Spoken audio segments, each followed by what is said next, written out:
flowers. Just tell them to go to the brochure on details.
Ladies and gentlemen, I wonder if you could take your seats.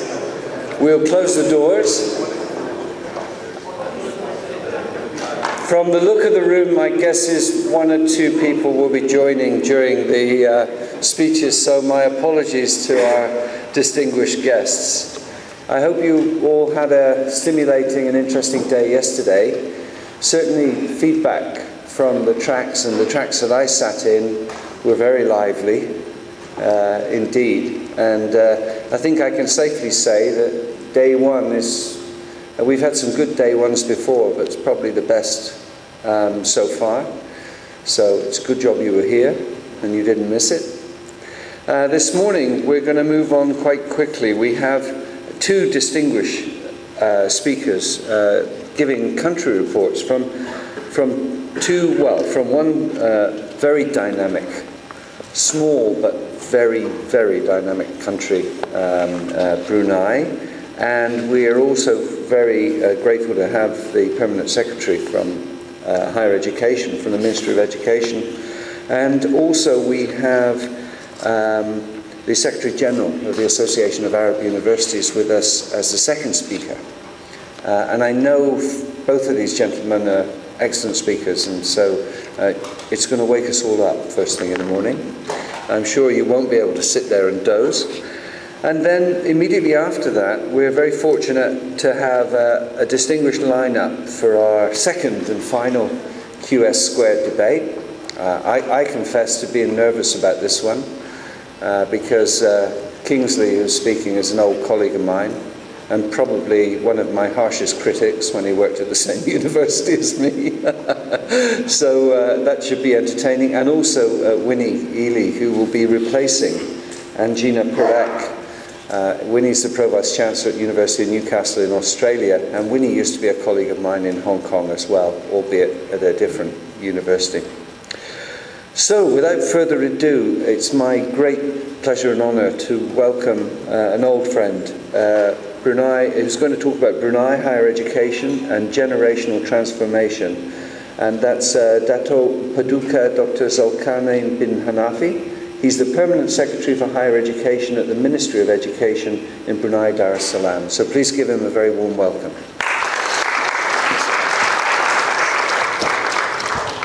Assalamu alaikum wa rahmatullahi ta'ala wa barakatuh. Bismillah ar-Rahman ar-Rahim. Alhamdulillahi rabbil alameen wa salatu wa salamu ala ashrafil anbiya wa mursalin Sayyidina Muhammadin wa ala alihi wa sahbihi ajma'in. Good morning, everybody. It's first thing in the morning, and Kevin, thank you so much for setting a high benchmark for myself and Professor Sultan Arabi this morning. I've been given about 15 minutes or thereabout, essentially to talk about our journey of transformation in Brunei Darussalam, with particular emphasis in the higher education sector, and perhaps, if you will allow me, with a case study on my own university, which is the University of Brunei Darussalam. First and foremost, I'd like to acknowledge His Highness Sheikh Hamdan bin Mubarak Al Nahyan, Minister of Higher Education and Scientific Research of the UAE, as a patron of this wonderful event. Professor Todd Lawson, who's the co-organizer. Of course, my friend Kevin. Mandy, is she around? Mandy, thank you so much. Congratulations. Yet another excellent meeting. And I must also specifically mention Ashwin. Ashwin, thank you so much for tolerating me. So here we go. Oh, good. I hope this works. My talk this morning, for the next couple of minutes, will essentially focus on what we're doing in the educational landscape as far as higher education is concerned. I'll talk to you very briefly about Brunei, just very briefly, just to set this, give you the setting. And then I'll talk briefly about some of the reasons for change and what is it, as far as what the ministry or the National Ministry of Education is concerned, has done to really ignite a transformation amongst the three universities in the country. And then I'll give you a case example, which is my own university and our journey of change since about 5 years ago. So it hasn't been so long, but I feel with the help of all my colleagues, we've had some really key milestones that we managed to achieve, alhamdulillah.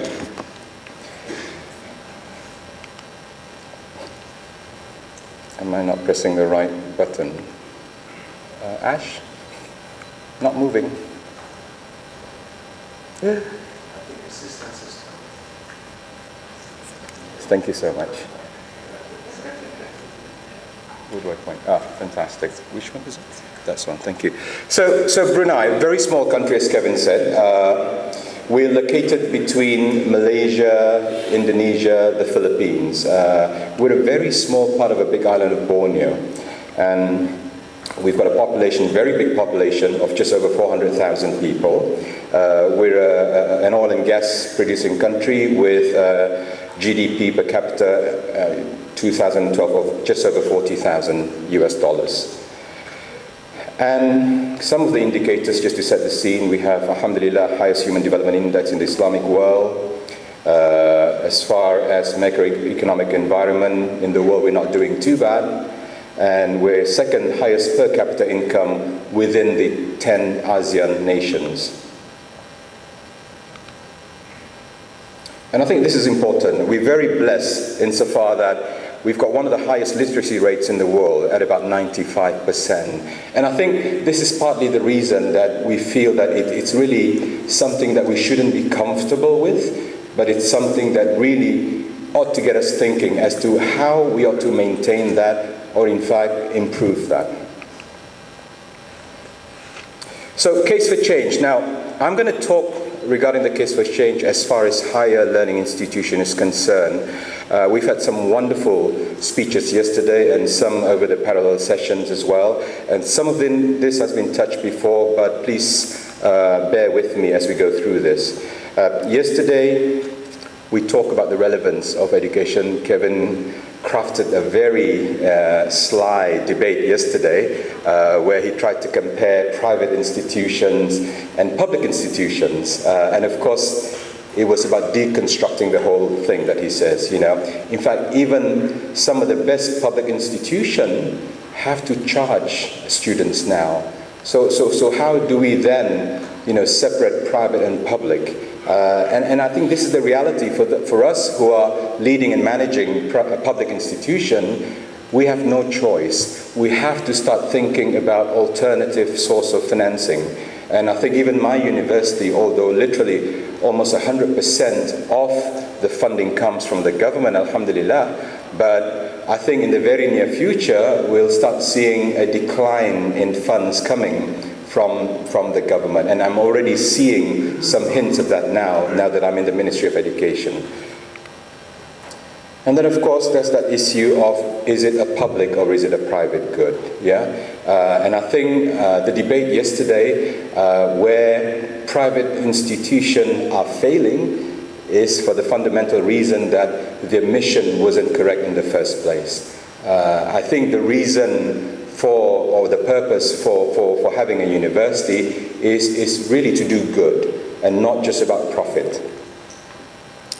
We had a wonderful talk about, higher education facing the online tsunami by His Excellency Dr. Talal Abu Ghazaleh yesterday. For every minute that I'm on the stage here, that's 2 million Google search, he says.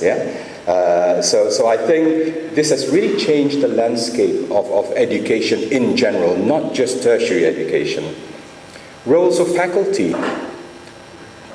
Are our learners interested if I was to stand here and talk to them like this? If you ask me in my university, they get feedback, almost every week. And I tell you, they will give me some really critical feedback. They'll probably say that we don't need these lectures, why don't you record it and we'll just listen to it at home. Or I can just go to Coursera, for example, and join the online modules in there to enhance my learning. But I think they're more into active learning, more into experiential learning. So I think the roles of faculty is changing at the moment. And that's because of the expectations of our learners. And then there's the issue of research versus learning, research informing what we teach, and vice versa as well. Geopolitics, we see a lot of conflicts, not just in this part of the world. We're seeing that on the other side of the world as well. And this has impacted access into higher education as well. This is what we're all about, consumer intelligence, ranking. People are beginning to look at ranking, whether you like it or not. My stance in ranking is it's important, but I feel we shouldn't be consumed by it. I think this is critical. As far as running a public university is concerned in my country, I must make sure, firstly, I will respond to the need of our nation about the human capital development, about knowledge creation and knowledge development. But of course, in doing so, if I get into the ranking, alhamdulillah, it's good because government likes to look at ranking. Ministry of Finance likes to look at ranking. They'll say, oh, how's UBD this year? Are they performing? If not, maybe we should cut their budget and so on. And this is the reality.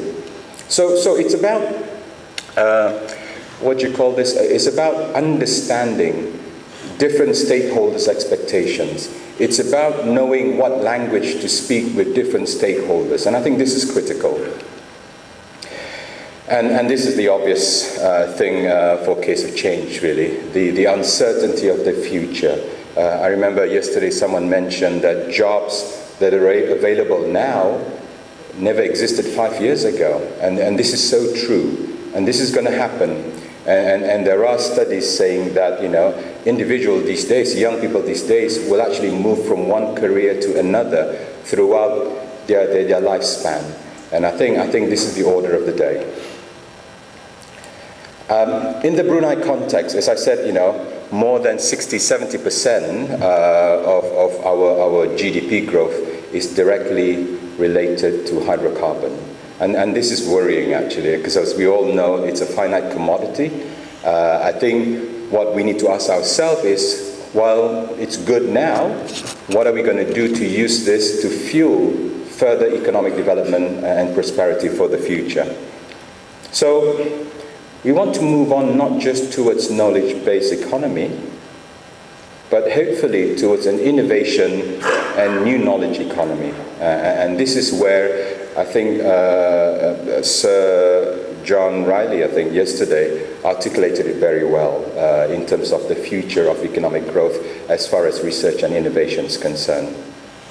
So I guess our role here as leaders of universities, as administrators, is to balance our role as the custodian of knowledge, as what Newman used to say about the role of university as the studium generale, he says, with what our new role will be, given the fact that I've mentioned earlier on in terms of the case for change.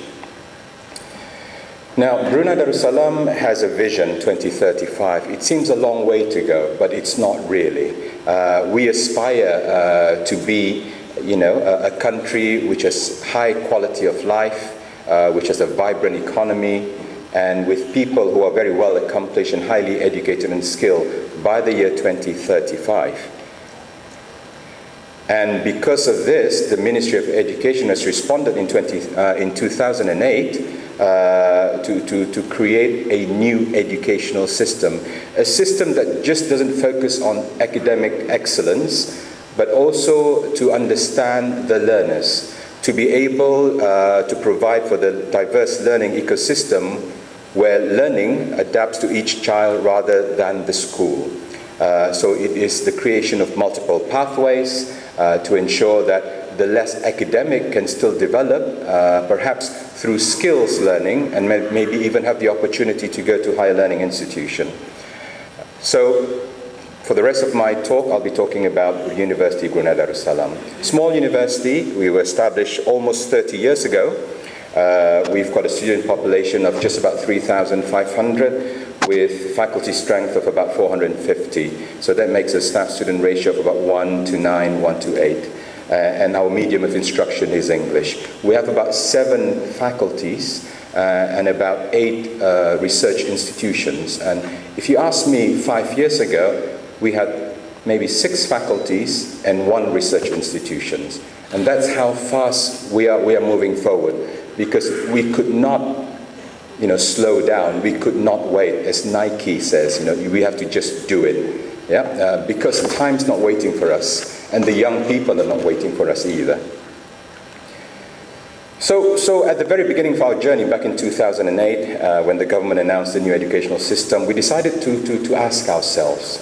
We had a new leadership team in the university. We began to ask the question, what makes a great university? And one of the important things we feel is really good governance. And by that I mean, our commitment to best practices. We got to ensure that we kill off bureaucracy, because when I first arrived in the university, there was so many levels of bureaucracy, and I'm sure you'll still see it, particularly in public universities. And then, the energy to continuously evaluate and improve on our performance as well. Then resources. This is important. We were blessed with a lot of money, but unfortunately, it was all deployed in the wrong areas. For research, 5 years ago, our annual research budget, believe it or not, was 150,000 Brunei dollars, which is equivalent to just over 100,000 US dollars. 2 years later, we went up 1,000-fold. This year, we had a research budget of over 70 million, I think, just for this year. But it comes with a price as well. When the culture of the university before was pretty much dominated on just teaching and learning, developing human capital, managing such high resources can be troublesome as well. And so it's a lot of painful learning for us as we move along.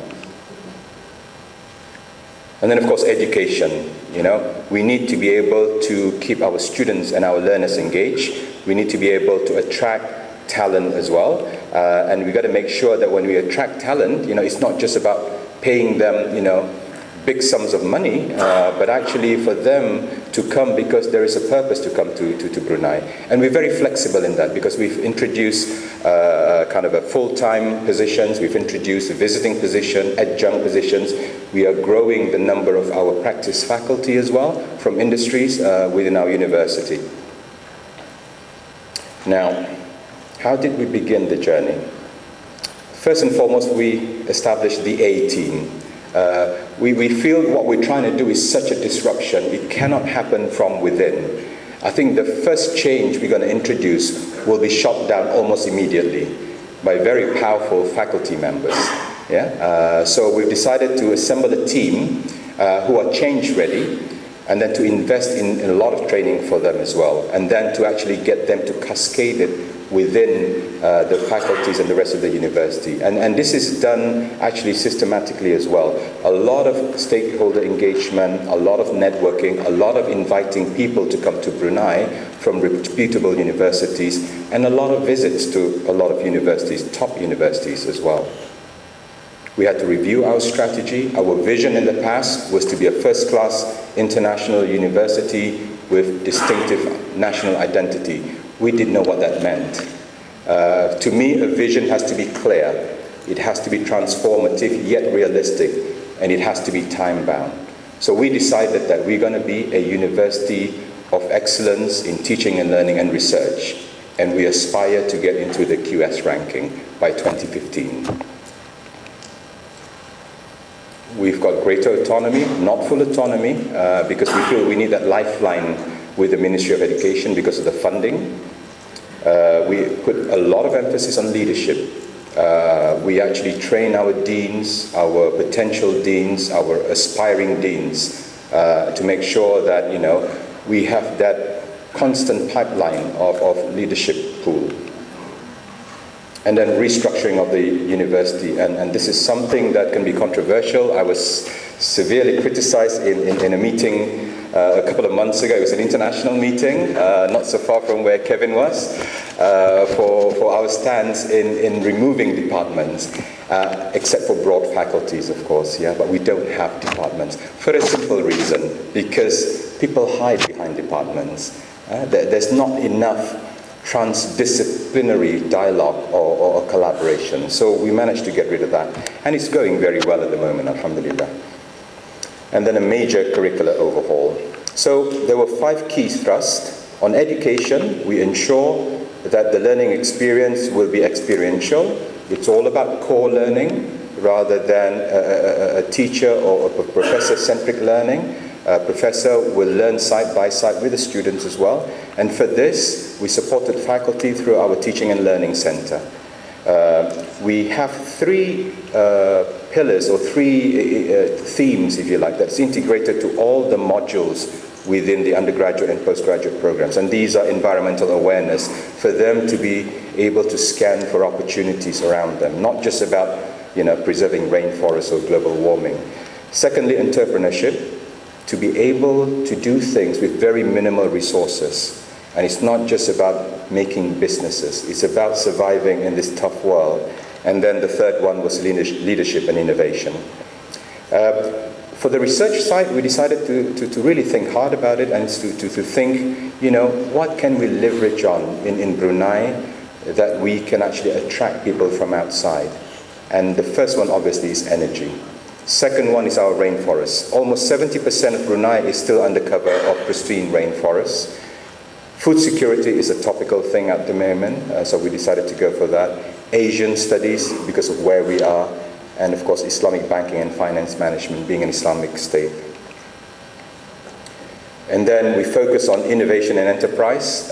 For the first time 5 years ago, we introduced the intellectual property policy for the university. In the past, people used to come and visit us and leave with materials without us getting anything out of it at all. So we thought, why not you come and work with our people, and we share the IP. And since then, we've managed to file quite a number of patents through this process. Internationalization is a big thing for us. Every faculty. It's not just about signing MOUs, it's about active collaboration, either at the institutional level, faculty level, or down to the staff or individual professor level themselves. And I find the latter one is the most effective one. When staff or faculty begin to collaborate, it's more organic. And that's the thing that can grow and come up to the institutional level. So we actually not just encourage, but really push hard for this one. We develop a number of international institutes. ICUBE is our international consortium of universities for biodiversity and environmental research. It's a consortium of 8 top universities around the world. We have a Center for Islamic Studies, which we collaborate with Cambridge, Oxford, with our colleagues at the Qatar Foundation as well. And we have the MPPM, which is the Masters of Public Policy and Management, a collaboration between UBD and 4 American public policy schools, UC Berkeley, Duke, Maryland University, and Georgetown University. And guess what? It costs very little.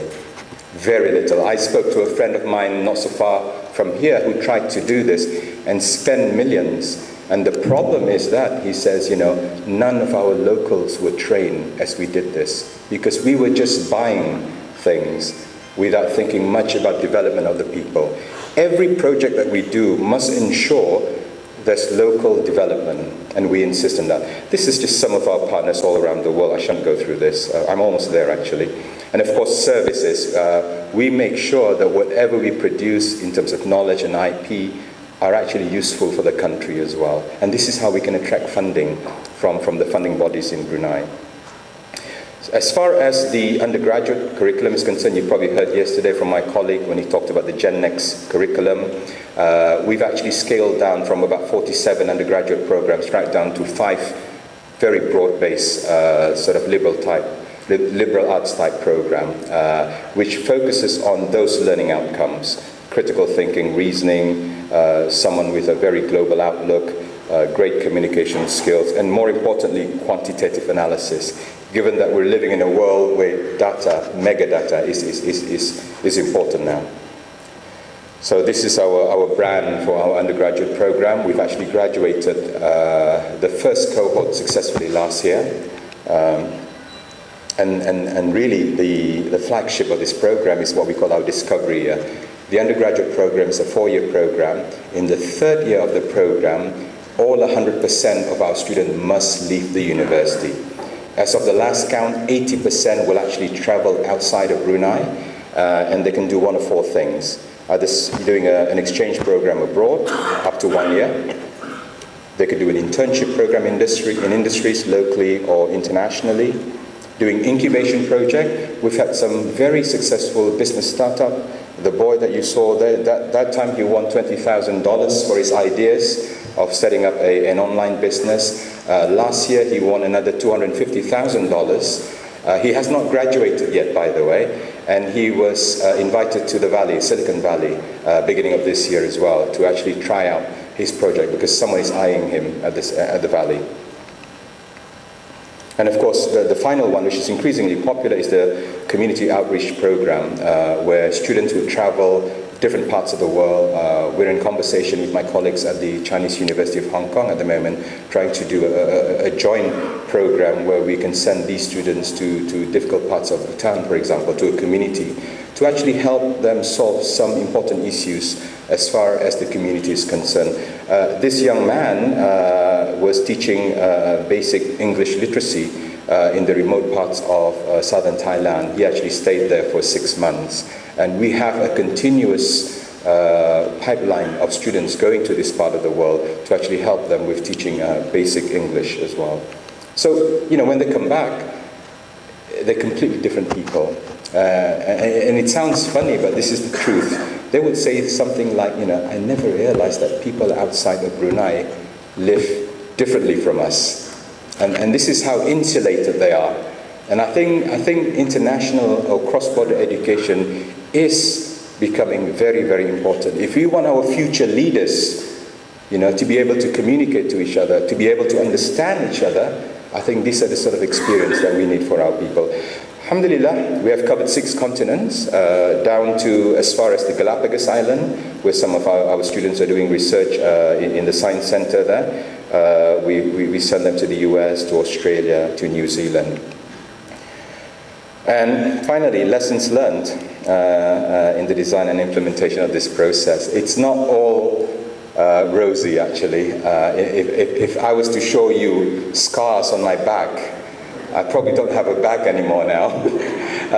But it's all about consistency. It's all about consistency in communication. Have a very, very good and constant communication strategy. That is key. And then change management strategy is critical. It's not about pushing people all the time. Sometimes it's about pulling them and supporting them as well. Training, investment in training. You can never go wrong in spending on training. Quality assurance, we talked about this yesterday. Very, very critical. There must be a good accountability framework as well. You need to be able to measure things. Otherwise, you can't manage your change. So these are very critical. And for this, you know, we have different forms of quality assurance. We are more moving towards benchmarking with the best at the moment. If you want to be in the top 100 in the world, you got to make friends with the top 100 in the world. That's the best way to do it. That's my own personal experience. And KPIs needs to be clear. KPIs, indicators, need to be understood by people so that they can measure the right thing. We got to be open to those people who may not agree with you, who might challenge you. Just to share with you, at the beginning of the announcement for transformation, if you imagine a bell curve, 20% of people were so excited, yeah, you know, we're going to be with you, Zol, you know, all the way, let's go for it. And then you have about 15%, who would go absolutely against you. They will go all out to make sure that this will fail. And then that middle group of people who are sitting in the fence are just watching which way to go. My mistake was this: although I supported that 20% early adopters, I spent too much time dining, having coffee with the bottom 10-15%, not realizing that they were really just out there to get me. I only realized this sadly 2.5 years down the line, but it was a learning for me anyway. Leadership training, we talk about that at every level, by the way, and even if it's a new faculty, we got to instill leadership and innovation values in them as well. Collaborate with top-tier universities. And what we're hoping, and we're seeing that already, is that at the end of the training, we will be able to produce not only a well-rounded graduates, not just job seekers, but hopefully job creators as well. And there I end my talk. Thank you so much. Wabillahi tawfiq wal hidayah. Assalamu alaikum wa rahmatullahi. I'm sorry,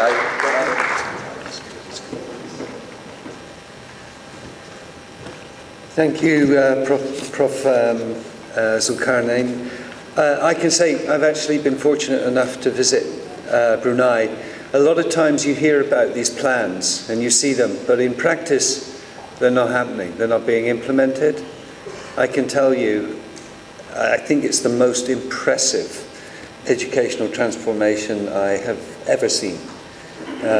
Together with Datuk and Anita, who was the vice rector there, they totally transformed the curriculum. They transformed the whole university. And if you get an opportunity, do go and visit. And they have a fantastic rainforest facility, which I also went to, and I didn't get bitten once by anything, which was good. So okay, thank you very much for that. Don't worry too much about time. Lunch was rather long, an hour and a half. If we have to slide everything back half an hour this morning and catch up by having a 1 hour lunch, I hope you won't mind, especially those of you that have just joined us after a good night's sleep. Okay, I'm now very proud to introduce someone who plays a pivotal role in higher education in the Arab world, the Secretary General of the Association of Arab Universities in Jordan. He's going to speak about higher education and scientific research in the Arab world, and I'd like you to give a very warm welcome to Professor Sultan Abu Orabi.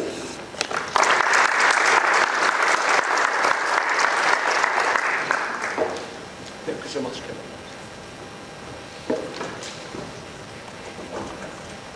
بسم الله الرحمن الرحيم الحمد لله رب العالمين والصلاة والسلام على أشرف الأنبياء والمرسلين سيدنا محمد وعلى آله وصحبه أجمعين.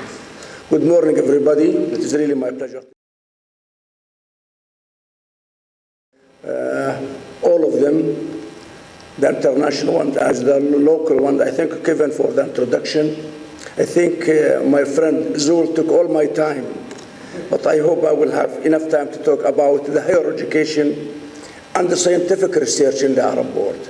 the history of higher education, the current ones, private universities as well as public universities, internationalization, challenges facing the Arab higher education, and some initiatives in the Arab world, and about our association, the Association of the Arab Universities. I think I have to learn about this. Yes, indeed, this is the Middle East and North Africa. You can see 10 countries in Africa and 12 countries in Asia. But really, if we are talking about higher education in the Arab region, this goes back to the 7th century. After Islamization of the Arab countries and movement of the Arabs to the great Syria that time, Bilad al-Sham, then North Africa, then Andalus, that time education and higher learning started in that region, even before the European higher education. People in Europe, they think Bologna is the oldest university in the world, but really it is not true. There are some universities in the Islamic or in the Arabic countries that time have been established almost 300 years before.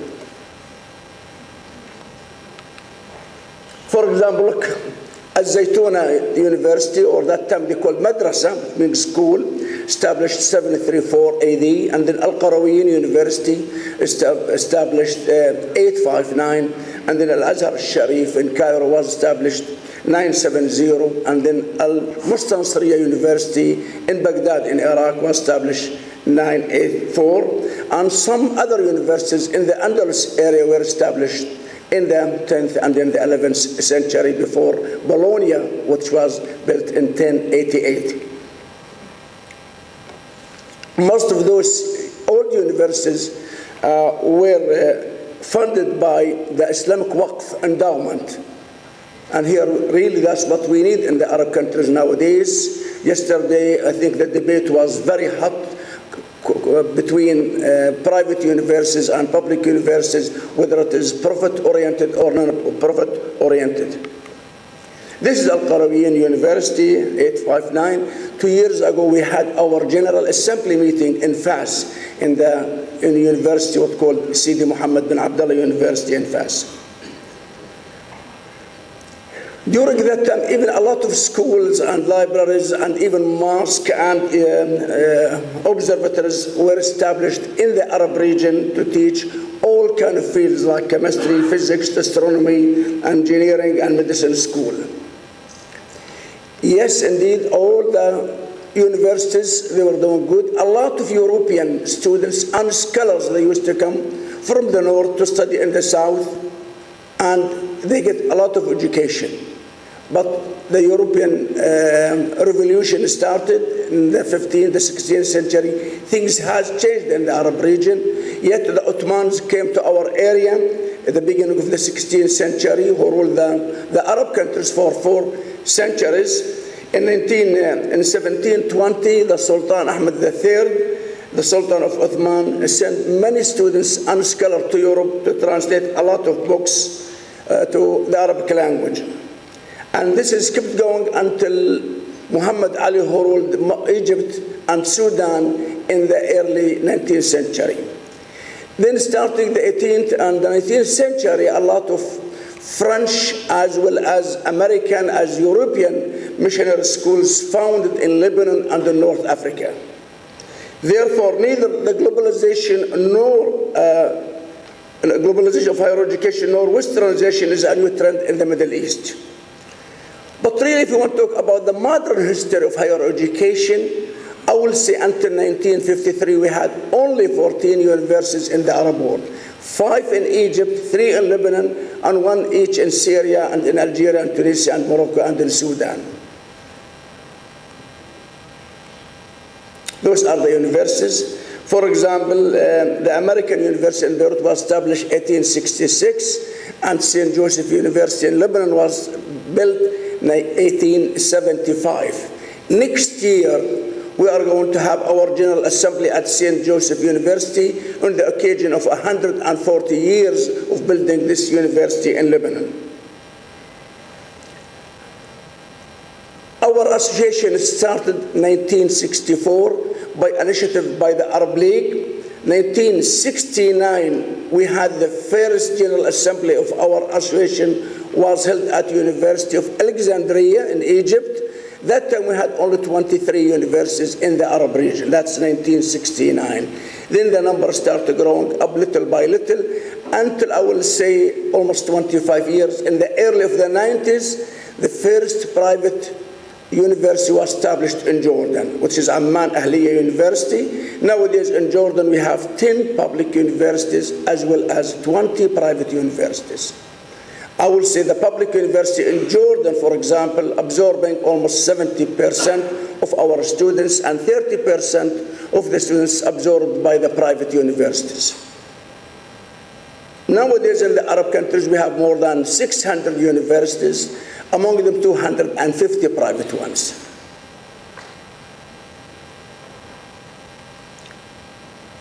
Yes, indeed, the number of Arab universities increased so much. We have nowadays almost 11 million students, and we have almost 250,000 staff in our universities. Therefore, we have a lot of challenges facing the Arab higher education. For example, the percentage of faculty to student, it is almost like 1 to 31, and this is not really good. And some countries like the Gulf countries, the number could be like 1 to 15, and this is excellent, but in some other countries could be 1 to 100. The number of the undergraduate students in the Arab region, that's almost 90%. And the graduate students only 10%, and this has a bad impact on the research factor in the Arab countries. The funding and the cost of the university student, on the average, almost $3,000 per year. In some countries, like the Gulf countries, the number can reach to $50,000 per student a year. In some other countries, like Somalia or Yemen or Sudan, the number can reach even $500 per students per year. The expenditure on the university or higher education in the Arab countries is still less than 2% of our GDP.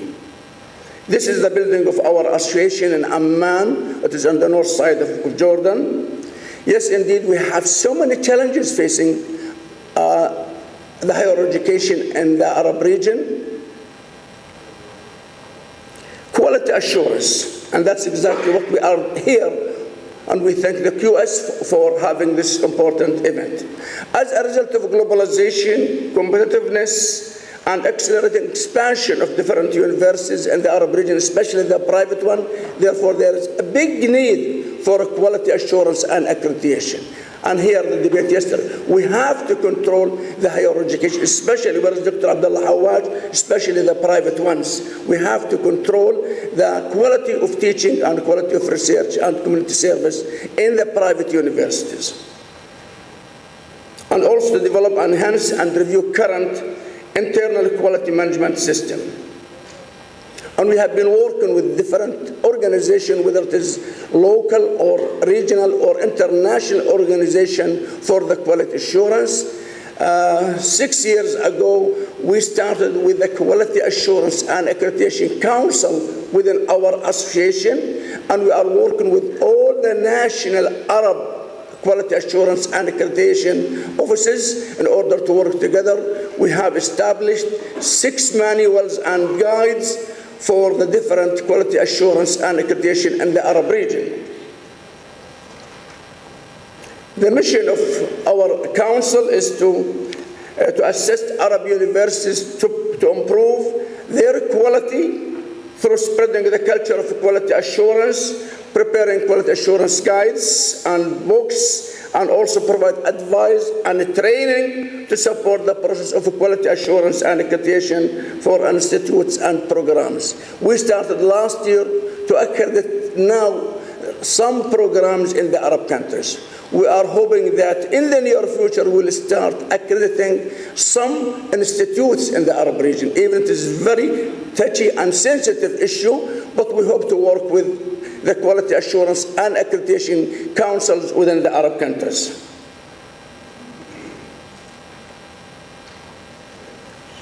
The second important second challenge facing the higher education in the Arab region is the scientific research. Do we have really a scientific research? And how is the scientific research in the Arab world? Unfortunately, the scientific research in the Arab countries is still very weak and very modest compared to many countries. And the reasons: expenditure, the budget. Even we have very rich countries in the Arab regions, but we are spending less than 0.5% of our GDP on scientific research. Even this number in Europe or in the States or even in Japan or in Korea could reach 5% of their GDP. The second figure is the number of researchers in the Arab region. The number is so low. We have less than 500 researchers per million inhabitants, where this number in the industrialized countries can reach to 6,000 researchers per million inhabitants. And here some figures show the number of researchers per million. Number of publication, the number is low and modest. Look at the figures. Kuwait, for example, 225 publication per million inhabitant. This is according to the ISI figures. And the percentage of the world contribution to scientific research. We can see America, USA, they are contributing almost 31% of the total scientific research. Japan, as well as UK and Germany, they are contributing almost 8% each. Look at the numbers in the Arab countries. For example, Egypt, 0.3%. Even Egypt has now almost 90 million people. Look at Saudi Arabia, Lebanon, the number is so low compared to other countries. Israel, for example, they are producing almost 4 times as much as the total Arab countries. Those are some figures showing the number of articles published in the Arab countries, number of patents. Look at the international arena. USA, for example, in 2007, almost 80,000 patents. South Korea, 6,000. Look at the numbers in the Arab countries. Saudi Arabia, 147. Kuwait, 118. Egypt, 116. And those numbers are so low there, which means that we are not doing so much to scientific research. Yes, indeed, we have some challenges facing scientific research. Low rates of expenditure, low output of scientific research, adapting the method of transferring and memorizing knowledge rather than getting it through research. Scientific research of graduate studies is rather traditional and does not tackle the socio-economic development. Lack of cooperation and coordination among universities themselves, as well as with the other universities outside. Ignoring quality and innovation and promotion requirements in the universities. Usually we need just a certain number of articles published here or there, and this is the minimum for promotion in our universities.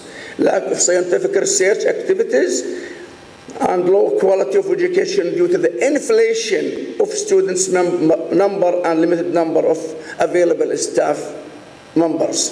Unemployment of research results in economic projects, lack of specialized centers. Yes, we have seen in Brunei, just like in the last 5 years, how many research centers they have. And that's exactly what we need. Weak quality of higher education outputs.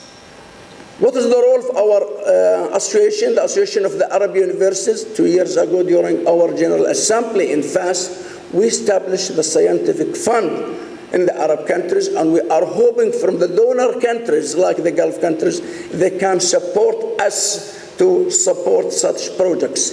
We have arranged several conferences and several workshops in our association last year, and we have studied the priorities of research. The priorities concern, for example, energy, water resources, healthcare, environment, agriculture, and things like this. That's exactly what we need in our region. And a third challenge facing the Arab countries, it is the brain drainage. Yes, in Europe or in the States, they call it brain gain. Some other countries, they call it brain circulation. But for the Arab countries, it is, yes, indeed, it is a brain drainage. We are losing the cream of our cream. We are losing the best of our graduate students abroad, and they are not coming back. I'm showing here some figures. 31% of the total brain drain from developing countries coming from the Arab countries. And 50% of them, they are doctors. 32% of them, they are engineering. 15% of Arab talents went to Europe and to America. 31% of the total brain drain from developing countries. 34% of physicians who are working in UK, they are either Arabs or Muslims. 54% of our students who are studying abroad, especially in Europe or in the States, they don't have the desire to come home. Why?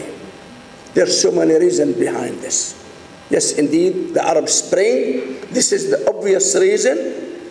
Political instability in the region, social injustice, the absence of the right environment for scientific research.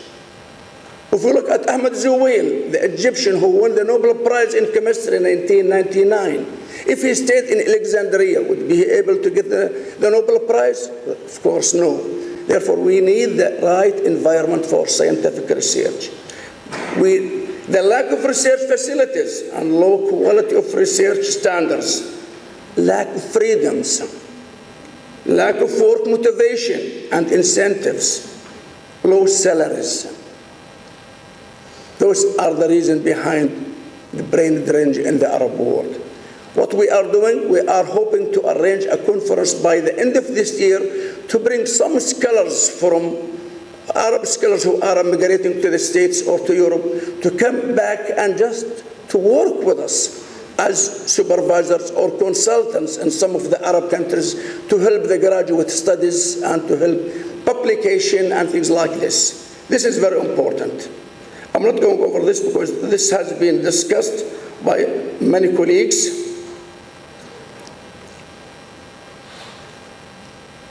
Yes, we have some uneven, we didn't have, I have shown you a bad image or a dark image of higher education in the region, but yes, indeed, there are some initiatives.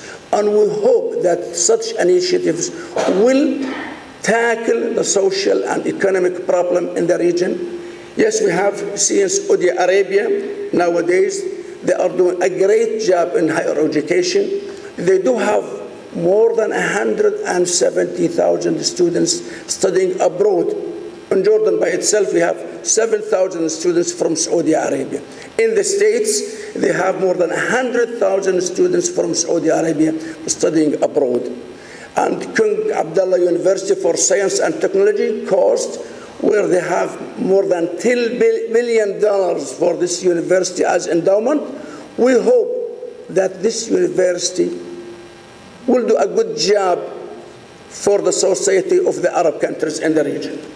Yes, indeed, we know about Qatar Foundation, and we also know about Dubai International Academy City, and the initiative by His Royal Highness Sheikh Mohammed bin Rashid Al Maktoum to promote higher education and scientific research in the Arab countries. Also in Bahrain, for internationalization, what we are doing with our association, 2 years ago we arranged the first Arab-Malaysian conference in higher education, where we had 150 rectors and presidents and vice chancellors met in Kuala Lumpur to discuss collaboration and cooperation. Last year, in May, just like this month, we had the first Arab-Euro conference in higher education. We met at University of Barcelona with collaboration of the European University Association. And hopefully next year in June 10, 11, and 12, we are going to have the second Arab-Euro conference in higher education. We are hoping that 250 presidents and vice chancellors will meet in Amman, Jordan, to discuss collaboration between the North and the South. Just last week, we had the first Arab-Turkish conference in higher education was held at University of Istanbul in Turkey, where we had more than 220 rectors and vice chancellors from both regions. And next October, we will have the first Arab-German conference on higher education. I talked to my friend, Professor Zul, concerning having a conference in Brunei to take all the Arab leaders in higher education to Brunei and to work with our brothers in Brunei for collaboration. And that's exactly what we need, and that's what they need themselves. I don't take so much. Thank you so much, and I thank the organizer once again. Shukran jazilan, wassalamu alaikum wa rahmatullah.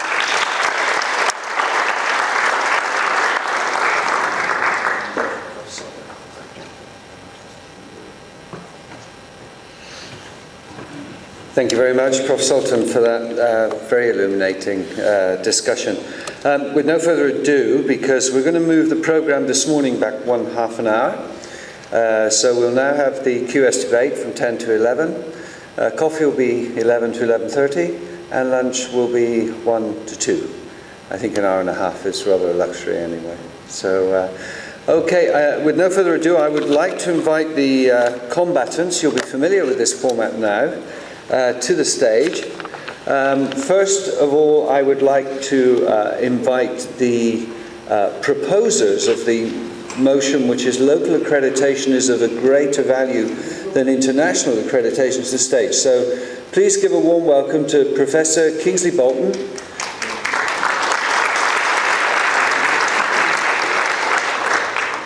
and to Professor Aisa Al-Matroushi from the UAE.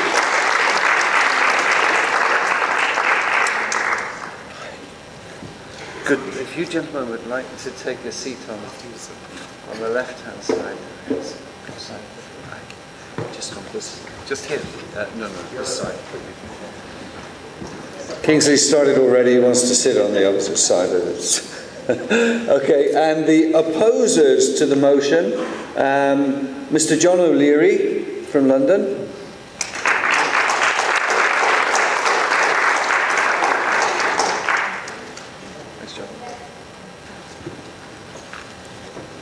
And from Australia, Professor Winnie Ely.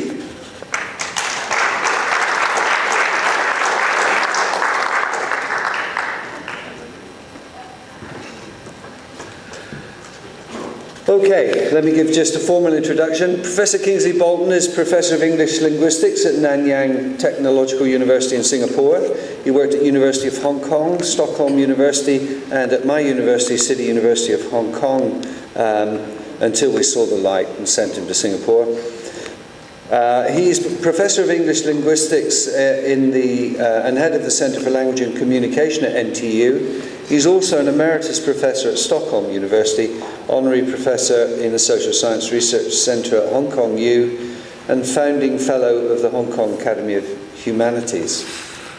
Professor Aisa Al-Matroushi is the division manager for guidance and scholarship in the Abu Dhabi Education Council, one of our gracious hosts here in the United Arab Emirates. Mr. John O'Leary for the opposition, many of you will know as the former editor of the Times Higher, and now a very busy higher education consultant based in the United Kingdom, but travelling widely across this region and elsewhere in the world. And Professor Winnie Ely is the Pro-Vice Chancellor of the University of Newcastle, which is near Brisbane, in Australia, and was formerly at Polytechnic University of Hong Kong.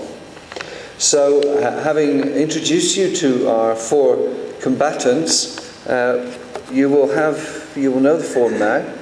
You have one of these handsets in front of you. Remember, there's only two buttons you can press. A is support the motion. B is oppose the motion. C is a waste of time, as are all the other letters in the alphabet. So only one of the two. Ashwin, are we ready? The motion is local accreditation is of greater value, that should read, than international accreditation. Ashwin, can we begin? Ladies and gentlemen, if you would like to cast your votes in the next 30 seconds.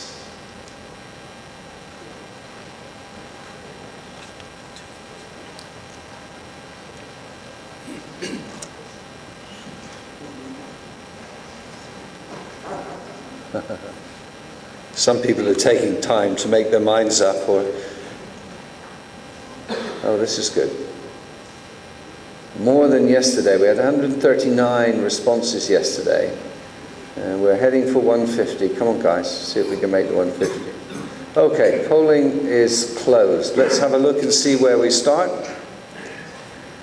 Right, 42%, this is quite close. 42% support the motion that local accreditation is of greater value than international accreditation, and 58% oppose the motion. So the team on my left are going to have a job to see if they can change your mind. Same rules, the bell is ready. It will be rung once after 4 minutes, and it will be rung continuously after 5 minutes. Thank you very much.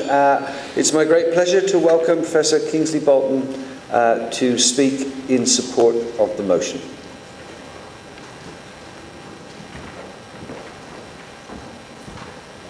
Thank you very much indeed, Kevin.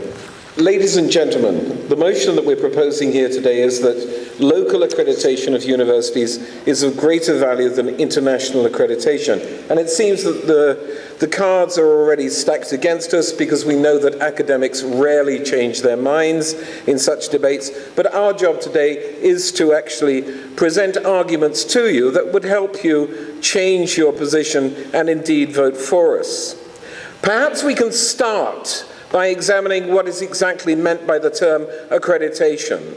According to the dictionary definition, the term is capable of at least two broad meanings.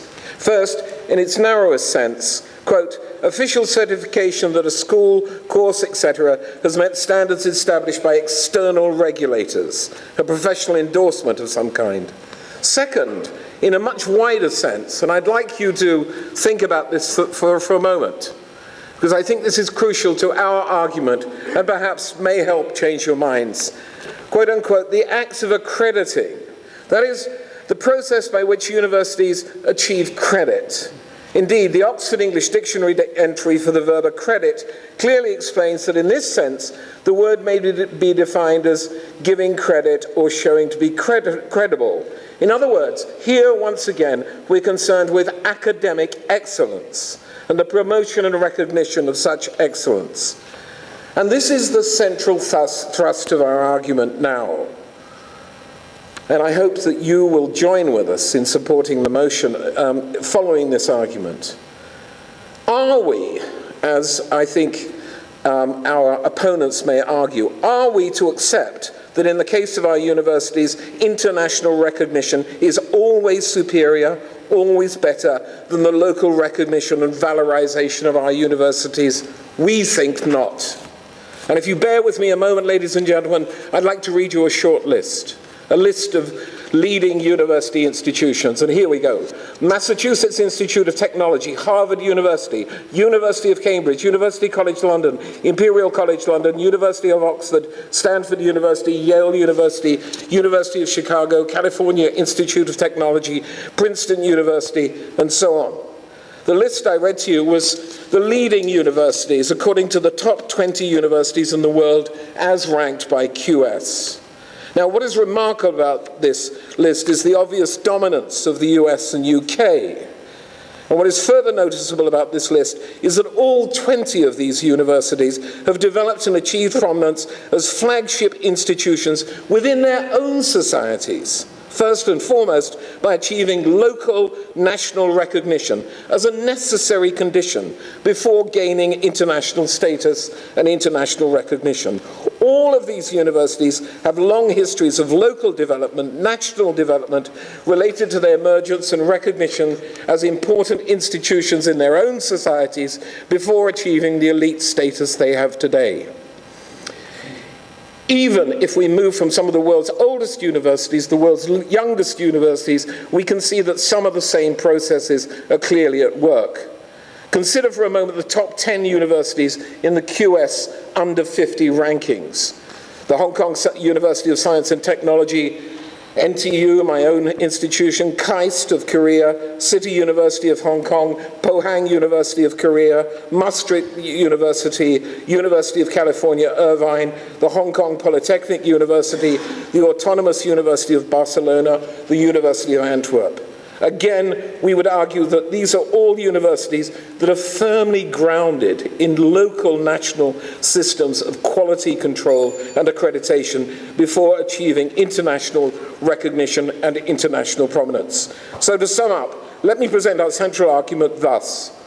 While one may concede that the international accreditation of universities does have an important role to play, we would strongly argue that such international recognition should be firmly based on the development and recognition of quality assurance and quality accreditation at a local national level. And that in many important ways, international excellence rests first and foremost on the local development, national development of quality and recognition of universities within their own societies, as an important precursor to whatever international recognition that follows. Ladies and gentlemen, we therefore ask you to give your strong support for today's motion. Thank you very much.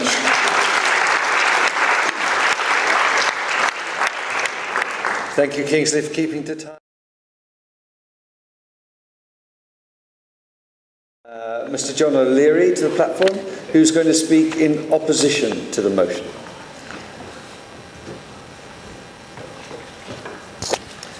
Good morning, ladies and gentlemen. You don't really need to hear from me because Kingsley's told you already what he thinks I'm going to argue, and it's just as well that I'm not going to argue any of those things at all.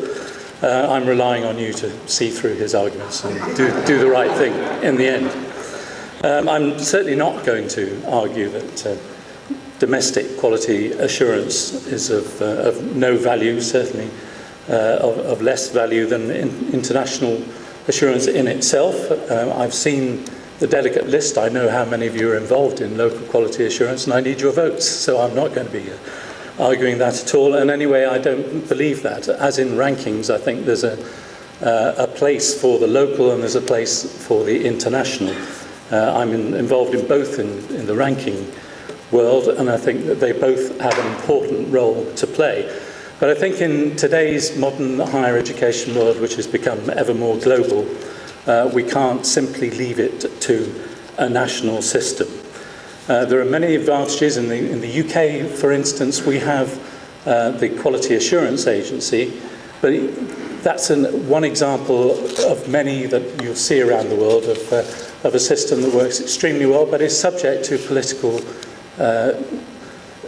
is already under the political wing of the government who pay for that system, and is not the same as an international system that international students can look at when they're being recruited, and so can employers. And some graduates are already finding out the hard way why an international system is necessary. I was reading only last week about a student from Baghdad University called Ali Mohammed, who said, "My brother travelled to the US. He was told he needed to pass an exam to accredit his diploma. This is not fair. We're spending 4 or more years under huge pressure, a hard life with very bad security, to be told when we want to achieve our dreams abroad that our certification and graduation can't be adopted." So he wants an international system. Yes, he wants some form of local accreditation that's going to guarantee him basic standards, but he also wants something that's going to get him a job when he's trying to move abroad. So some Iraqi universities are now seeking accreditation from various American associations, and they think that the benefits of that will be more scholarships for future study of their students and more student exchanges. And in the same article, a professor from Baghdad was saying that the academic community themselves thought that it was entirely positive to be accredited by an international associations. And whole countries are beginning to see the benefits of that. And the prime example perhaps is in the ASEAN region, where there has been an association being set up since 2008, which is now functioning, which had a meeting last month, or March, I think it was, with the 11 countries, all working towards sharing and enhancing quality assurance in their member countries, as well as producing mutual recognition of qualifications. So they're not anti-local, they're simply trying to band together to have a better system overall. And you heard from Professor Sultan Arabi just now about how the Arab Association is trying to do the same, and will no doubt see the benefits of it. So I'm arguing that we need both systems. We need a local and an international one, but that nowadays you can no longer do without the international system. And we have to ask, in the terms of this motion, greater value to whom? For universities, I would say that there is strong value in an international system if they want to have international recruitment. You know, if I was looking to be an international student and was planning to go to Paraguay, and I'm not denigrating Paraguay, some of my best friends are quality assurance people in Paraguay, or would be if I knew them. But I would want to know not just what the norms in Paraguay were, but how those stacked up against the international community and the benchmarks that was going to get me an academic experience of a global standard and a job at the other end of it. And that's where I think a formal system like the AQAN is exactly what the world needs, and where we can no longer wait just for a local system to be recognised and accredited in a way that it may not be across the world, and to rely on that. So I just ask you to see the sense of an international world that higher education has become, and translate that into quality assurance. Thank you very much, John. Without further ado, I'd like to invite the seconder in favour of the motion, Professor Isa Al-Matroushi. Thank you. Good morning. I think we need to debate this so we can change the ratio over there. Basically, if we look at the accreditation as a major tool for the quality assurance, definitely we need local accreditation, because it's a must basically in order for us to accommodate the differences in the general accreditation as an international accreditation, because we have some specialties there. We have different ideas, cultures, languages, and so on. So we need to set standards which is driven by a local need. Those group of individuals who will put the standards as local accreditation, they will take into consideration the needs of the community and the societies or the countries that they are in order to accommodate the outcomes of the programs and the institutions, basically which is driven by the local market. So in order to have an international accreditation as a further step, this would be an addition for the students basically to get higher education globally and recognized all over the world. The second point, basically, there is difference in levels of equality which is existing among the local institutions and the programs. So basically, a weak and ineffective institute or programs may strive first to reach a certain standards, which is basically afterwards we need to increase the standards. We can accept it as a first stage. Then we need to increase the level of these standards as a local, which is basically the international standards embedded within the local ones. If we look at the big universities, we are sure that they developed their own standards, then they went to the international society. Local accreditation also recognizes the ethical values of the local community, which is basically as an international accreditation. It might be as a general things. However, there is a specific items needs to be addressed within the local accreditation. So it's a must to have the local accreditation, which is basically taking into consideration some of the core values of the local communities.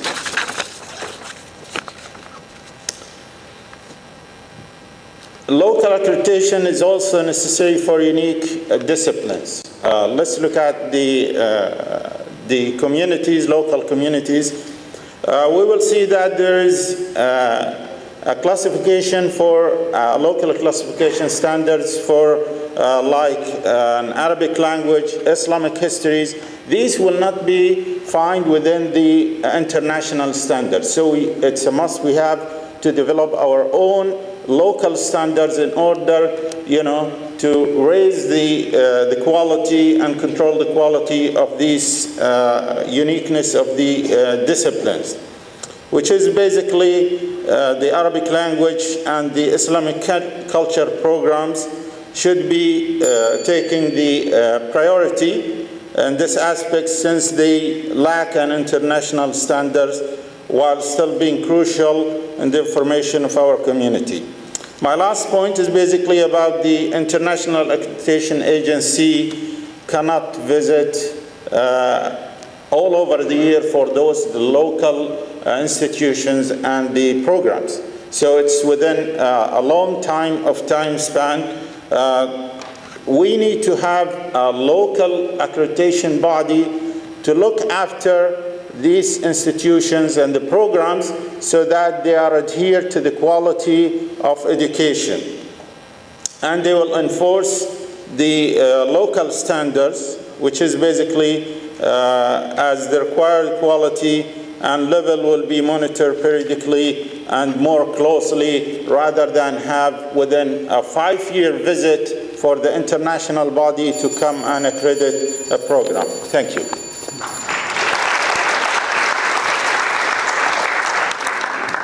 Thank you, Professor Isa. Can I now welcome Professor Winnealy as the last speaker from the platform, who's seconding the opposition to the motion. Professor Ely.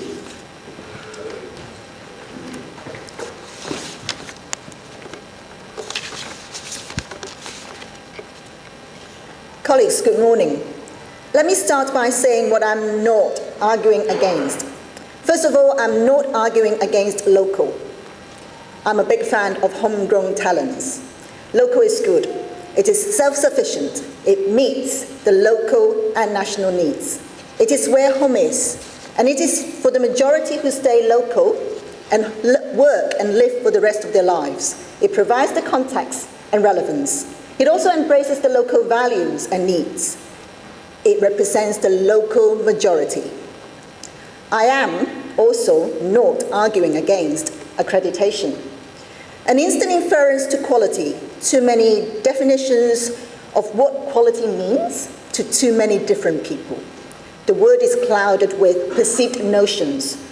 Our early experience, our own prejudice. Let's not go there. Let's assume all things being equal in accreditation irrespective of where, because we trust academics and professionals in higher education, they know what they're doing. Let's home in to the core of the motion, value. The greater value of international. Allow me to fast track and go straight to the value proposition. So greater value for whom?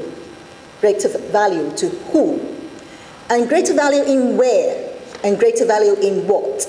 Let's cut to the chase. International conveys a perception of being advanced, contemporary, recognized, acclaimed, prestige, credibility. It is about setting apart from the majority who are very grounded in the local arena. Take the CSB International and International Network for Quality Assurance Agencies in higher education as examples. They boast to have over 14,000 members from over 87 countries with over 200 organizations worldwide, respectively. The greater value of international accreditation using AACSB International as an example here, therefore, means a unique value proposition in accessing a global network which is incredibly global, with 35,000 faculty members and 6,000 professionals in 87 countries and territories, including in Vanuatu. And here in this region, Oman, Kuwait, UAE, Saudi Arabia, Qatar, Bahrain. Business school deans are grinning now, and we know why. But many join the club because with a fee and a lot of hard work, the greater value for the institution one represents, so the who, and the students, the whom, gain the following what and where: global currency and progression, global mobility, many cities, countries and territories, global recognition and employability, global networks which open doors. Finally, the greater value proposition of having a constantly expanding perspective, of being critically reflective of the need to improve, benchmark and advance, rather than being complacent and risk being bigoted without knowing it. If each of you in the audience today, be it literally or virtually, have the opportunity to have international accreditation that entails the promise of global mobility, progression, employment, networking, recognition, without undermining or compromising local relevance, recognition, and employment, surely you cannot deny the distinct and value-addedness and benefits inherent to international accreditation. Thank you.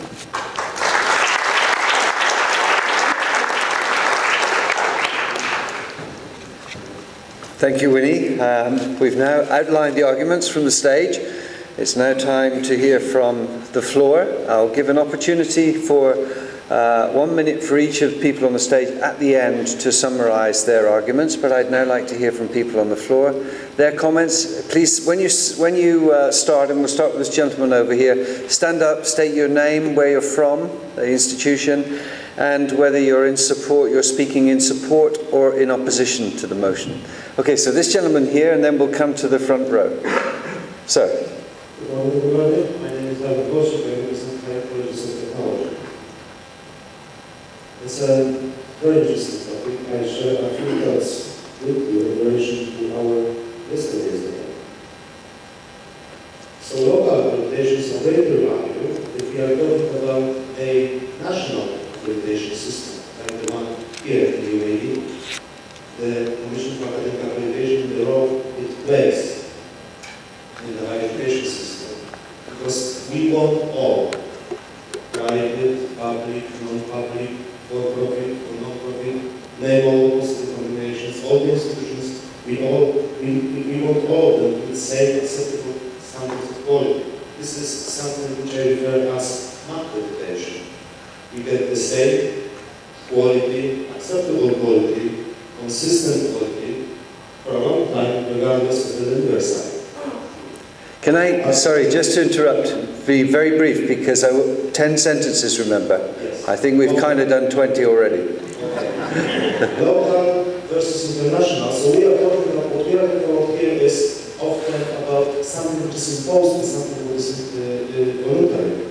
What kind of impact does it have on quality improvements is the question to ask. I think both of these, local and national, international, are complementary because they raise, in the end, our quality awareness and show us the possibility of improvement. So I will waste my time and I will use the C option, which is this. Thank you very much. This gentleman at the front, please keep it to 10 sentences, and we get as many people as possible have a chance to speak. I am the Vice Chancellor of the University. I have a problem with the question actually. I believe that both they contribute each and we need them. And as if we started with the national accreditation. So when we started the local one, actually, they saw the value of the international accreditation. So we didn't have a problem. So I believe the problem is with the question. We need both. You can't survive now with either one. Thank you. I wish I had $100 for every time an academic has a problem with a question. Professor Hawaj. I've done a lot of work for many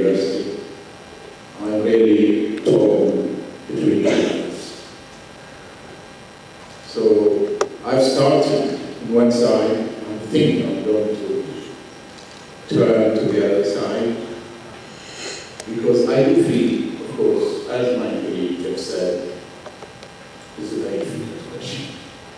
We wanted to change the language. So maybe local is a priority, but international is of a greater value. So it is so difficult to answer, and I think Kevin meant to put this question that way. Otherwise, from the beginning, we're going to have 90-10 or something like that. So the good thing, as I said, I'm torn between two levels, not only the questions, but even the debaters. So it's so difficult to decide, but I'm sure we all agree that the two are very important, and the two probably could be good. Thank you. So come to Nigel, then I'm going to go to this lady here. Nigel Healy first. Nigel Healy, and then to this lady. I'd just like to speak really in favour of the proposition. I think the mistake that the opposition made is to conflate international with world class. When you talk about international accreditation, you're not talking about world accreditation, you're talking about accreditation by the dominant power. And if you think about, we talked about AACSB, okay? So you might know what that is. It used to be the American Association for Collegiate Schools of Business. They changed it to the Association for the Advancement of Collegiate Schools of Business International. But it's still dominated by the US, and if you accept that, you're accepting a sort of inferior position. Thank you, Nigel. Another academic with a problem with the question. Later, later, Winnie, calm down. We'll just go to this lady here. Basically, the way I see it is that it depends on whom we are answering this question for. With respect to students, if they want to study in the same country, they need the local accreditation. Without that, they have a difficulty working in the same country. The second thing, being the mother of a son who studied architecture in the US, we had to check that his program matches the requirements of our local accreditation value, even though it is accredited internationally. Because, for example, we chose that he studies in Florida because it's the same weather. He's not going to study about earthquakes if we don't have earthquakes here. Thank you, ma'am. Gentleman right at the back here. I don't want to miss people at the back, and then I will come to you, sir, because you've been waiting a long time. Good morning, everyone. My name is Andrew Wilson. I'm Chief Executive of AMPA, the Association's MBAs, so one of the three global accreditation bodies. I do agree with what's just been said over here that AACSB may be too American. But I can assure you, we just had our international conference in Paris last week, and the deans of the best business schools in Egypt, in Kazakhstan, and Fiji have recently been accredited, and I saw their network of 250 other deans of business schools, and the reach and credibility it's giving schools in the Middle East and some of the emerging nations, they say is crucial to their credibility. So not surprisingly, I do oppose the motion. Thank you very much. I'm going to come to this gentleman at the front because he's waited for a while, and then we'll go to the lady here, and then we'll go to this gentleman.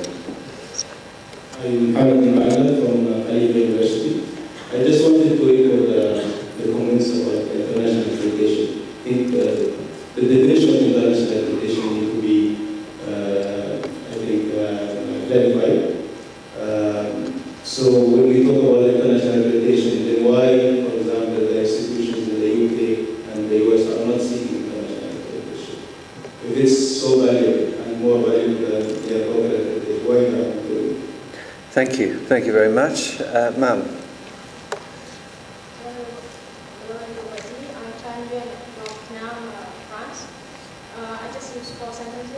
Express my comments.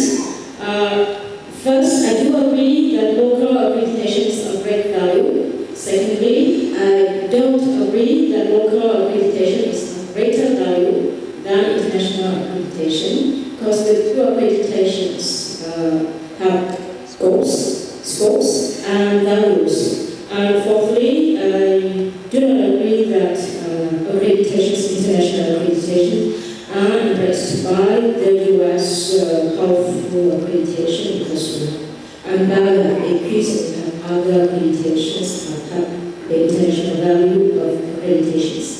Thank you very much. This gentleman here, please. Madam Bruce Taylor, I'm president of the College of Technology here at UAE. In full disclosure, until December, I was a staff member of the local accreditor of the Commission for Clinical Accreditation here. The main reason I support the motion is the notion of breadth. We're speaking of greater value to whom the local accreditation in this country covers 78 licensed institutions, more than 100,000 students in a range of academic disciplines. And I think for the purposes of the local economy, for local employers, that is really an unparalleled value. Certainly in other contexts and other places, be different. Apologies to my friends in the CSD, they have great value as well.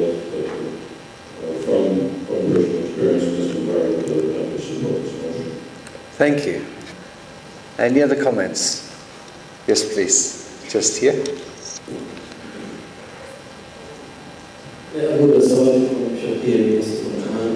Definitely, I think local representation is more valuable because it's next to you, it's near you, it helps you developmental for you. International representation, of course, is good to have, but clearly it has to add value.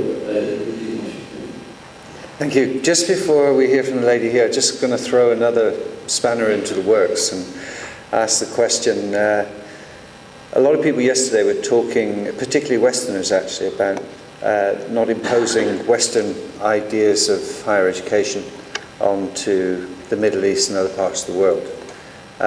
Might that be, just a question I throw out, not a comment, might that be partly what's happening when we adopt international accreditation wholeheartedly in this region? Ma'am.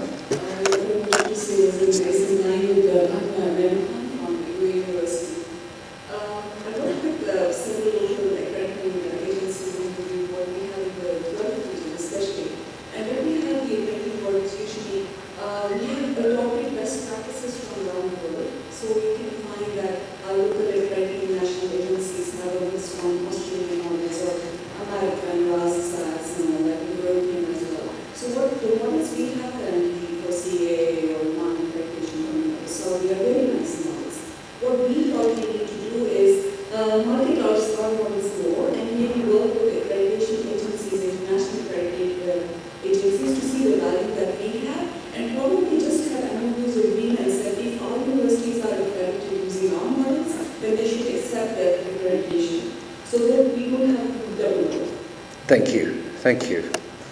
This lady here, please. I'm going to sweep then to the left. I'm supporting the motion that the local accreditation is of greater value. One thing we should understand is what is local here is international in another nation. Because if I go to America and borrow something they are doing there, it's international for me, but it's local for them. So I want to support her to say, in designing my local content accreditation, it will be borrowing what is good there to add to mine in order to have value and make it more acceptable. There is no how I should drop what is of local relevance to me to borrow what is so American, so as to call it international. Like they said, they are right at that point by developing what is important to them. Thank you very much. Thank you, ma'am. So, kind of, it's international accreditation is benchmarking in a sense. Sir.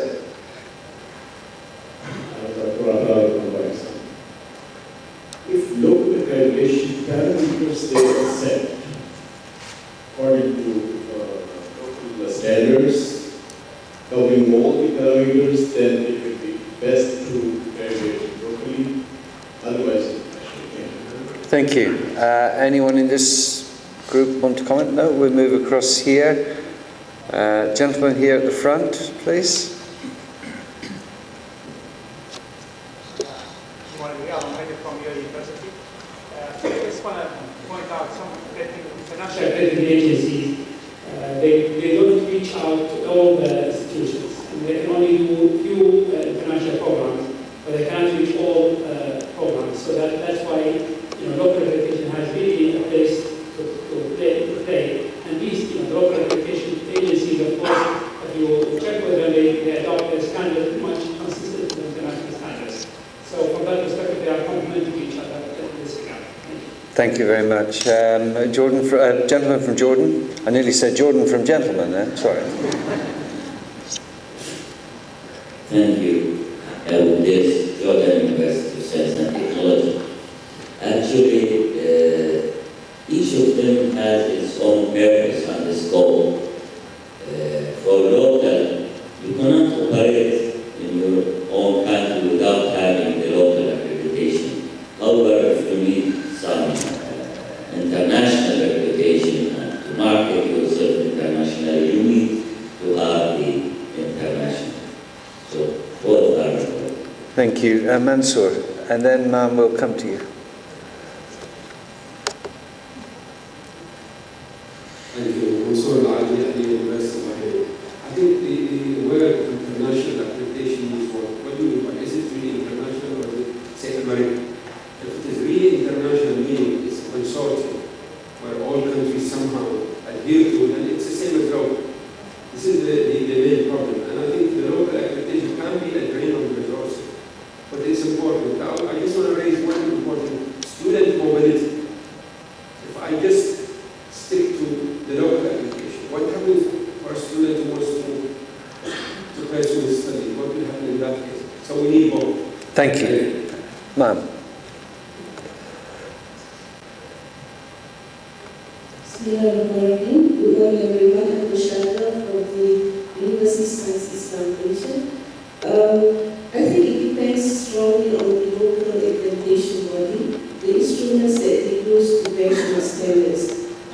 If the local accreditation body is valid and reliable, then it plays a great role in giving value to the accreditation system of the country. So I am for the support of the motion because I think most of the arguments here today look at situations in countries where probably the local accreditation body has not really put the basic instruments that's needed to equip the universities in their country for lack of funds, etc. Thank you. That's what I think. Thank you. Any other comments from the floor? Ma'am, this lady here. And then this gentleman over here. Yeah, Imran Muhammad, University from Jeddah, Saudi Arabia. I think it's a matter of alignment. It's coming into my head. I'm bringing the story about an institution. When there was no local accreditation at the time in Saudi Arabia, we went for international accreditation, knowing that it would give us the tool to make sure that our quality is a good one.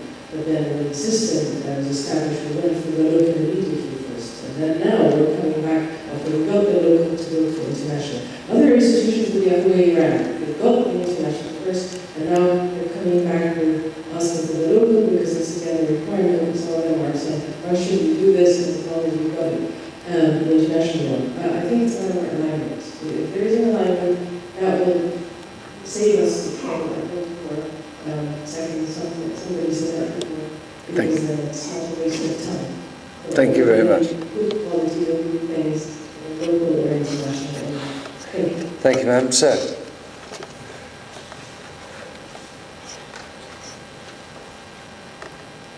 Good morning, I'm Sudhanta from Sri Lanka. So the first thing is now coming, actually regarding results. So I'm not very much worried about the 4258 because the results basically based on the nature of the sample. So encouraging factor I am seeing here is there are more people are supporting the motion in the international forum. So that's an encouraging factor. I'm a supporter of the motion because I believe international accreditation will strengthen more brain drain. Thank you. Chris, I think, and then Dr. Heim. I think we need to redefine the notion of what is local. Chris, can you bring the mic a bit? I would like to redefine local as being regional or even cultural, rather than focus on a single country. And accreditation doesn't mean just recognition. If accreditation means recognition and local means regional and cultural, then of course they cannot support the notion. We first must have local and regional cultural recognition, and then international recognition will follow. And if it doesn't, it's not the end of the world. It's the regional and cultural which is the critical. Thanks, Chris. Dr. Haim, and then we go to this gentleman here. My name is Simon Newman from the Institute of Revelation. I'd like to look from the angle that if we talk about great value, then international accreditation is important. Otherwise, when we talk about to do like what we call as international linkages and so on, that people may not be interested or how you are locally, which they do not know where are you in the international space. So it depends on the university's what we call vision and mission. If you're very much focusing on your local agenda, then of course local accreditation is sufficient. But if you talk about going international and then you really want to build what we call solid relationship with international university or foreign university, then of course international accreditation should be the way forward. Thank you. Thank you very much. Sir. Last month, my colleagues mentioned information exposure and etc. international accreditation. I think the most important, in my opinion, is the international platform of the international accreditation. It's always continues to monitor and evaluate it by peers and the different countries. And if it's not a value, nobody will. Thank you. Ma'am, over here. And then I'm going to take 2 or 3 more, and then I'm going to hand back to the stage. Good morning, everybody. I'm Shweta from University of Babylon from Iraq.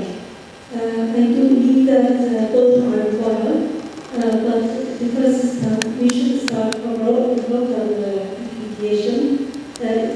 We should start from in to out. When we get the local, we can get to out to international accreditation. Thank you very much. Thank you very much. And sir?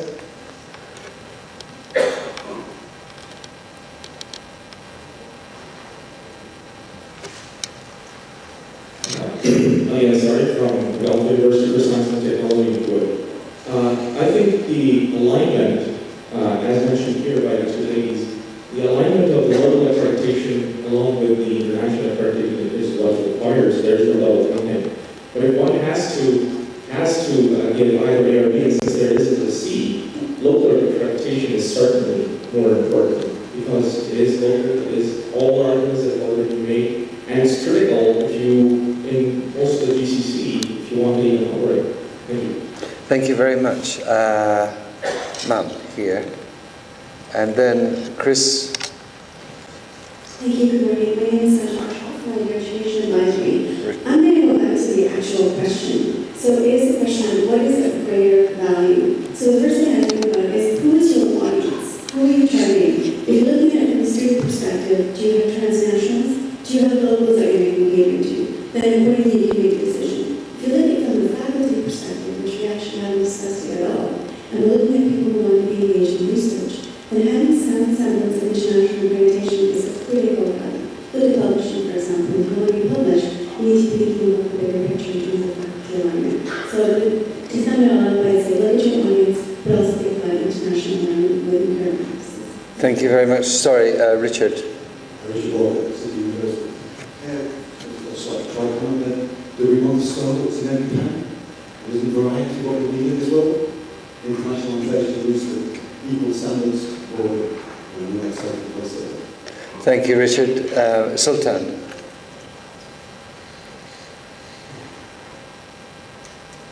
I know the people who mentioned that both are required for any institute or university. But if we want to make education as international one, I don't think there's a prerequisite for this. That you have to do your job within your country, within your local accreditation office.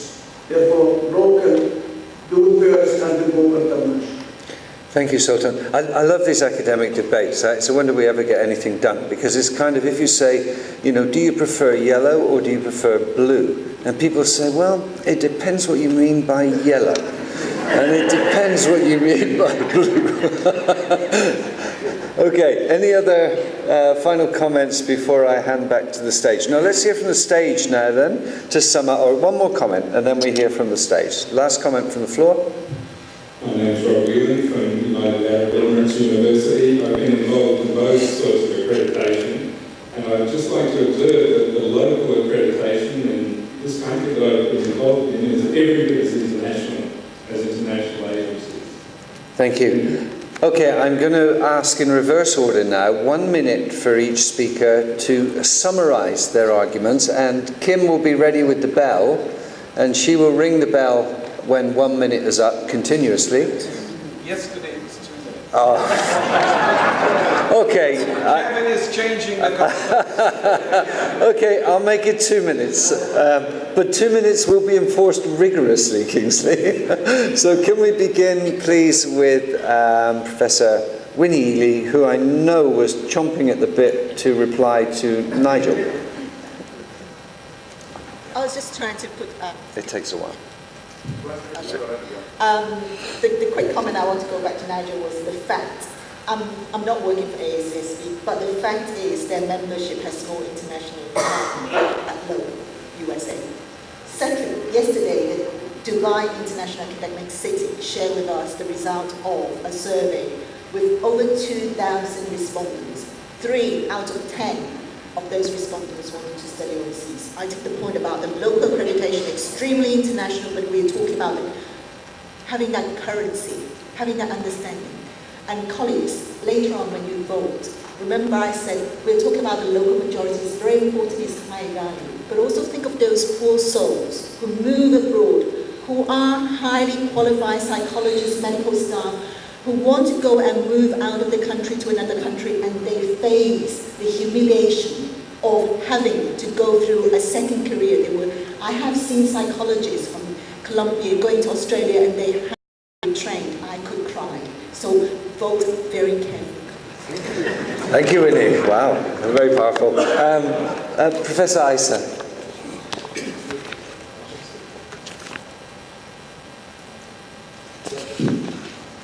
I think the majority from the discussion and the points that they are raising, local accreditation is of great value as a first step, even though the points that you are raising over here, that somebody will go from local to international and they will not be recognized, that might be at a certain field. However, in general, if you are locally recognized, you will go internationally, you will be recognized too. Thank you very much. And then finally hear from John in relation to the opposition. Have you switched it on? Yep. If I'd been in this debate 5 years ago, or let alone 10 years ago, I would certainly have supported the idea that local was of greater value than international accreditation. When we started the QS rankings, for instance, which is now 10 years ago, they covered 200 universities, and we weren't even sure that we needed as many as that in the ranking that was truly global. Now we're heading towards 1,000 universities, and even that won't satisfy all those with international ambitions. The world of higher education has changed. It's become far more global, and it can't stay entirely within national boundaries on accreditation any more than anything else. We've got millions now studying abroad, millions more who will end up working abroad, and they need something that is going to have an international currency. We're not arguing for conflating accreditation with world-class status, certainly not for some form of international imperialism from the States or from the UK. The ASEAN associations, the US dominated, is not involved in it at all. I'm sure Professor Sultan Arabi's system for the Arab world won't be either, nor indeed is AMBA.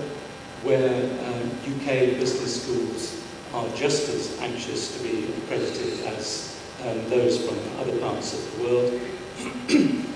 The US and certainly UK universities are interested in international accreditation. We have had in Europe the Bologna Agreement, which has had whole countries changing their degree system to fit in with something that works internationally because they recognise the value. Several people have said in this debate that it's complementary.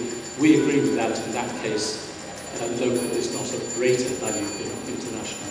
Thank you. Thank you, John. I think Queen Victoria said that we're not heading for any sort of imperialism just before she went into India. I think something like that. Anyway, shall we now hear last word from Kingsley in support of the motion? Yes, thanks very much, Kevin. I'd like to actually thank everyone in the audience who've raised a great many points concerning the issue of debate that I thought of when I began researching this issue. I do think it's a question of alignment, but we don't know how much you see, and I think most of the people here today perhaps are now persuaded that local, whether we define that as regional or cultural, but local in the sense of being relevant to our own developing societies. Remember that Oxford University is a local university when it started. Same applies to Harvard, MIT, and the world's best universities. You've got to have solid development of universities within particular societies, within particular regions. And at the risk of making Willie cry, I'd like to draw your attention to a website where they list bogus accreditation organizations. And I could read out a few names, and they're very prestigious sounding names. Let me give you one or two. The Academy for Contemporary Research, the American Association of Universities and Colleges, the American Bureau of Higher Education, the American Council of Private Colleges and Universities. I think I better stop there. If I've offended any representatives of those universities in the audience, I do apologize. But I'm only quoting from this website, which is endorsed by UNESCO, by the way, and warning against associations that erroneously quote UNESCO as accrediting them. So on that note, and I hope you will still draw an eye to me, I think thank you all very much. Thank you. If those of you that want to see that argument continue, they're co-chairing track 2 for the rest of the day, which should be very interesting. Okay, now is the time. Actually, one of the difficulties when choosing these, when the committee chooses these statements to be debated, is actually getting something that's going to raise around a 50-50. And I think yesterday and today we kind of got it as right as we possibly can. However, now is your chance. Ashwin will prepare the screen. You will have 30 seconds to press A in support of the motion or B in opposition. Let's see how open your minds are. Please vote now.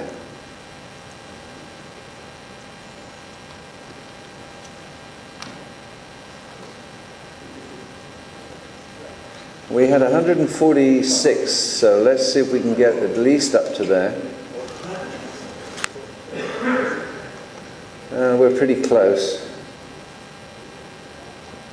Not long, and it'll be closing. Oh, 146, that's very good. Same number. Oh, somebody arrived late. Okay, polling closed. Let's see the final results. Wow!